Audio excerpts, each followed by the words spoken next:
নিজের কার্টুন আঁকায় কার্টুনিস্টকে প্রশংসায় ভাসালেন বাংলাদেশ জাতীয়তাবাদী দল বিএনপির ভারপ্রাপ্ত চেয়ারম্যান তারেক রহমান।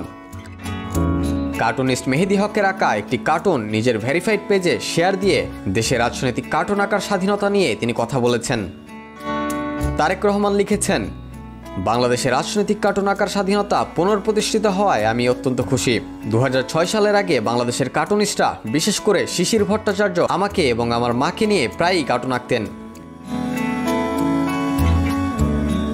কিন্তু গত 15 বছর আমরা দেখেছি কার্টুন আঁকার কারণে কার্টুনিস্ট আহমেদ কবির জোরপূর্বক অপহরণ, গুম, নির্যাতন ও কারাভোগ করেছেন। আহমেদ কবিরের মতো আরও অনেককে এমন পরিণতি ভোগ করতে হয়েছে। এমনকি শিশির ভট্টাচার্য কার্টুন আঁকাই বন্ধ করে দিয়েছেন। তিনি লিখেছেন, আমি কার্টুনিস্ট মেহেদীর ভক্ত। আমি শিশির ভট্টাচার্যের কার্টুন উপভোগ করি। আমি আশা করি তিনি খুব শীঘ্রই নিয়মিত কার্টুন আঁকা শুরু করবেন।